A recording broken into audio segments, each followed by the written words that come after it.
Welcome to episode 336 of the show.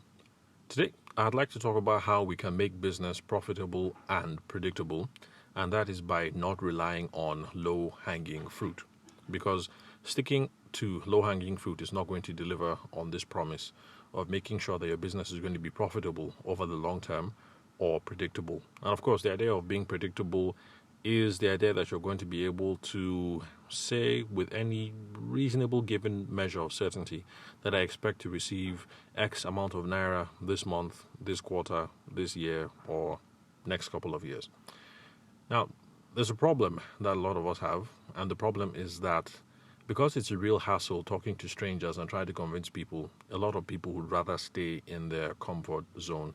So the average person in the wedding and the event space finds it easy to just deal with people who find us online or who come to the bridal expo, and they only worry about people who pay money with no questions asked. Now, some of you might wonder, is that possible? Yes, it is possible, but it's a rarity. There are some people who just show up and say, "This is what I want.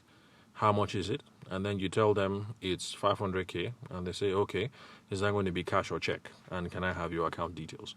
So those customers do exist, and I have run into a few. But I can tell you, if you are a newbie in this space, that that is not the large majority of people. Now, those are who I am talking to when, I'm talking about when I refer to low hanging fruit. Those people that require no effort to move the sale along. So they exist, but they are incredibly rare. So those are the people that I refer to when I say low hanging fruit.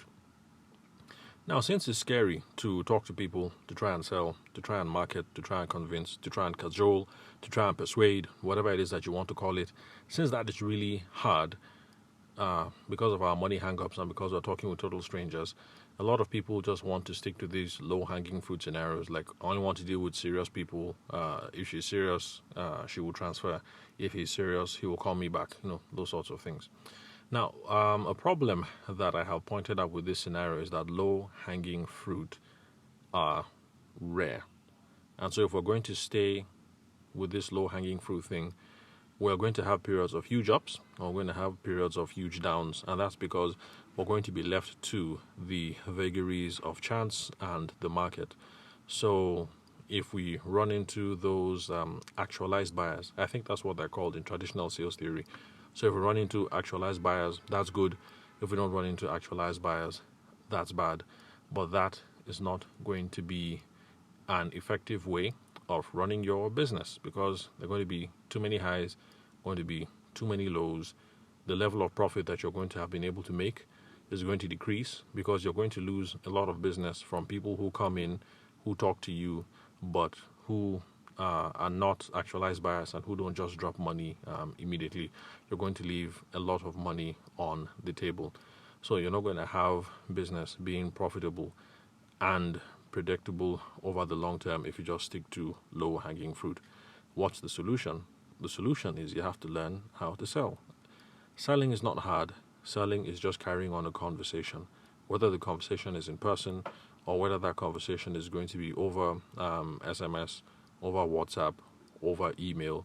It's just about learning simple conversational tactics for, number one, discovering if there's a need or there's a want.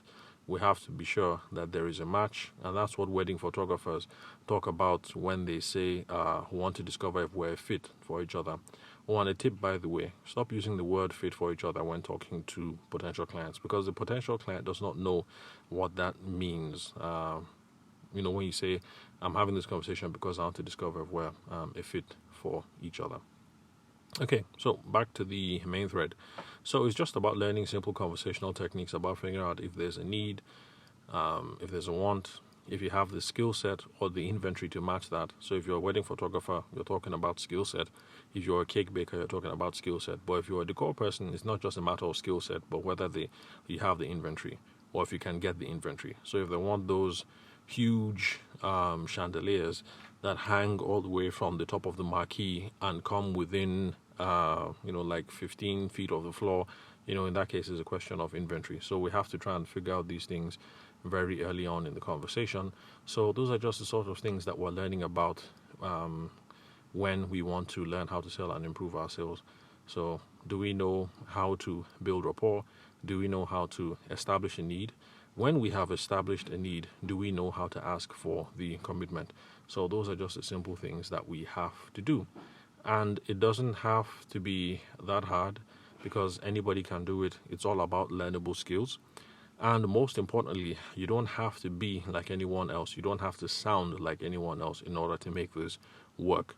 So if you have been getting a lot of your sales inspiration and tactics from what you see on Instagram, particularly in the Niger space, you're going to assume that if you're a guy, you have to wear a suit, you need to wear glasses, you need to have a beard, you need to be clean shaven.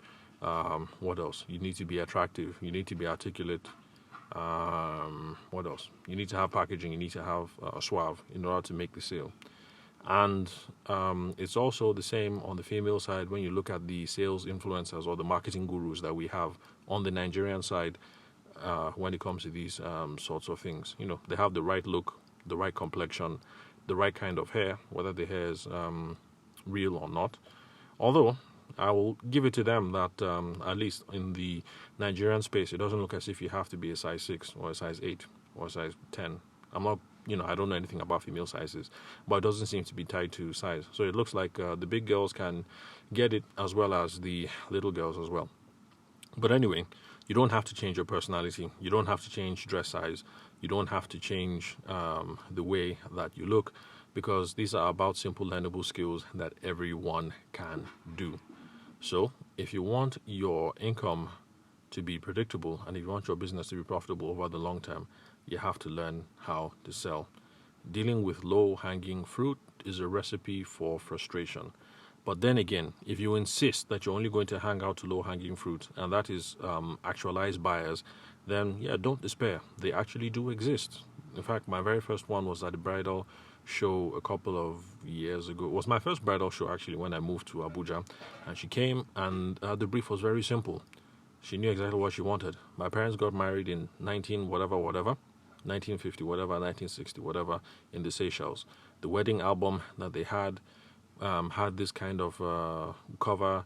It was she was described. I can't remember the word that she used to describe it to me, but it was this cover of album that was not plastic, but it was it looked like cloth, So she had a picture and she showed me. And she's like, "Can you get this done?" And I said, "Yes, we can." And she said, "At how much?" And I told the price, and she said, "Okay, that's fine. Is that going to be okay?" She said that was fine. And then how much of a deposit? And I told her, and she said, "Okay, that was good." And this is where I dropped the ball, because at the time I didn't know about sales theory and about how you are the one that's supposed to take the initiative. So what I did was I handed her the flyer and I told her to call me by Monday morning and we would get that sorted. The reason why I needed her to call me Monday morning was because I had confirmed from my source who was delivering, who used to manufacture my books for me at the time. That's Photo Niger, based out of Salt Lake City, I think. Yeah, Salt Lake City, Utah, I think. I can't remember. Anyway, some Niger guys abroad, anyway, who do really good work. But they don't deliver to Nigeria anymore because they say Nigerians only want low prices and so they can't keep up. So I'd already confirmed from him that they had those ones available and they had them in different colors as well. And so she was supposed to call back by Monday so that we could show her the color palette that they had available in case she wanted to change anything. And then, of course, Monday, I didn't hear from her. Tuesday, Wednesday, I didn't hear from her. Of course, I didn't collect her details. And then only to find out a couple of weeks later, at the time, I didn't realize she was one of these Abuja celebrity type folks. So then I found out that the wedding had already happened and it was another wedding photographer. So yes, these actualized clients do exist. One came my way. I didn't seal the deal then, although I have dealt with others of that type who just say how much, and the next question is, do you want cash or do you want transfer? Or when should I pay the money? Or what's the next step? So if I had learned a little bit about sales processes, sales theory, carrying on the conversation, things could have ended a whole lot differently. I would have taken the initiative, I would have gotten the detail, and I wouldn't have tried to introduce any more steps in the process. Because if the person says, this is exactly what I want, especially if you're dealing with an actualized buyer and you have determined that you can deliver what it is, then the next step actually should be for you to ask for the commitment. Now, for those of you who've been listening for a long time, you know now that my default that I tell people to use is say, and the next step is to confirm your order. We need a deposit for 1, 2, 3, 4. And there are different ways of going about this. I've also spoken about on the podcast the fellow who said, when are you paying the bar? So whether you're going to say, when are you paying the bar? Or whether you are going to say the next step is, but at the bottom line is, we've determined that there's a want, that there's a need, and that there's a match. The next step, don't introduce any other extra steps. Secure the commitment, just ask for it. Anyway, this is not a podcast episode about how to ask for the commitment, but the summary of what I was trying to say on this episode is that for us to be profitable and profitable over the long term and to have predictable income, we can't just rely on low-hanging fruit, because low-hanging fruit, very, very, very rare. So thanks for listening to the recording today. I'll catch you guys on the next podcast recording tomorrow, and I hope you guys have a smashing weekend. If you're going through the heat wave, for those of us in Nigeria anyway, particularly in Lagos and Abuja, we live in very dense cities, not well spaced out. So we're particularly prone to heat waves.